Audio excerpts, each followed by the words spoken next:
evidence of fraud is overwhelming. And again, I'm going to ask you to look up at that very, very powerful and very expensive screen. I do this for a few people. Let's go. We certainly want transparency.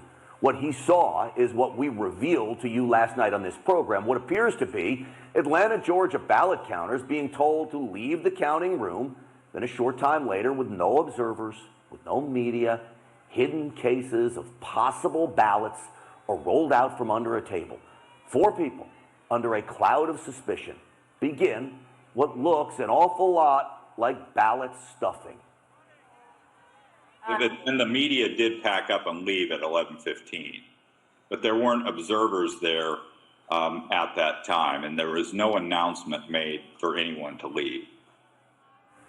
Now, wait a second here. That is disheveled Fulton County Elections Chief Richard Barron, but he doesn't have the facts right. The video proves it. At 10:40 p.m., not 11:15, 10:40, the media is packing up. A half hour before he thinks they leave. You can see them putting on their jackets there. And by 10:56, they are long gone. And the Trump team has sworn witness testimony, claiming an announcement was most certainly made.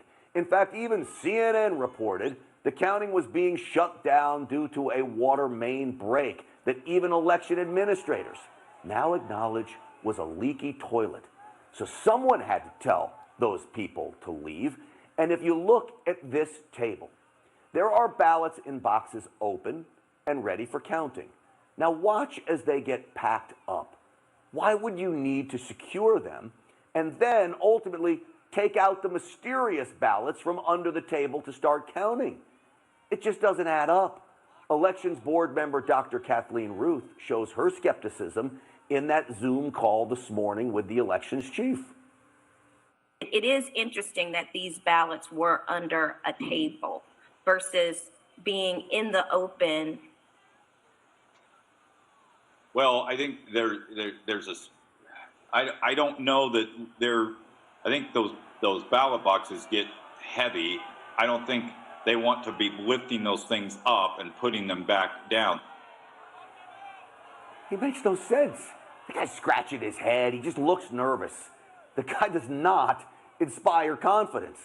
There were already ballots out, but even almost 24 hours since I posted what could be, quote, smoking gun video of election fraud, a video now with 2.5 million views as of right now on my Twitter feed.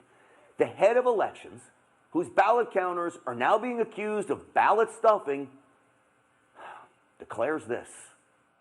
I'll have to review. I need to review the video. I have not seen the video. Please do. Please do is right. He hasn't watched the video that could upend the presidential election, and the guy in charge of the very people in the room admits he didn't watch the video before updating board members this morning. That's insanity. And yet, Fulton County still certified the election. But you know who did watch our video? Our viewers, Stinchfield's Army. One directed me to this moment in the video. The woman in purple, after putting ballots in to be scanned, it appears to take the same batch of ballots out, straighten them, and then look what she does with them. She reinserts them back into the ballot counting machine again. The same set of ballots. Now, there may or may not be an explanation for this, but it certainly needs to be investigated by law enforcement, as the greatest political heist in election history may have just been caught on camera. Evidence of election fraud mounts as the mainstream media and Democrats loudly insist Joe Biden is still the 2020 winner.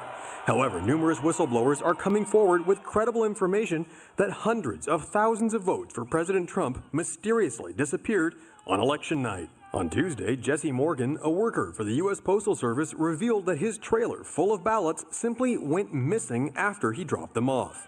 The worker drove his truck from Bethpage, New York, all the way to Lancaster, Pennsylvania, and says he was carrying some 288,000 completed mail-in ballots.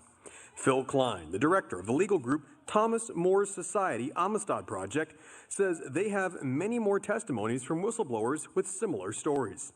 The project is working to discover flaws and even expose cases of voting fraud in the 2020 election and has already uncovered serious examples of voting irregularities.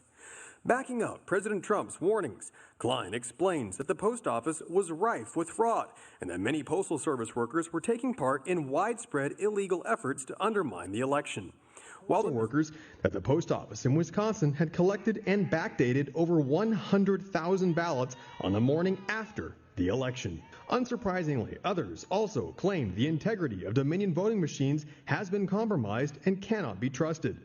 During a press conference in Arlington, Virginia on Tuesday, the project explained that election officials in blue jurisdictions have failed to maintain the ballot chain of custody, which leaves the door wide open for voting fraud. The project said it has photographic evidence of people improperly accessing voting machines and eyewitness accounts on how the seals on ballot hard drives were illegally tampered with and broken. Klein says that in total, there are over 300,000 fraudulent ballots in Arizona, 548,000 in Michigan, 204,000 in Georgia, and 121,000 in Pennsylvania. Based on this evidence, the FBI has reportedly requested to look at the project's data on voting integrity and potential election fraud. Pearson Sharp, One America News. Based on this evidence, the FBI has reportedly requested to look at the project's data on voting integrity and potential election fraud. Pearson Sharp, One America News.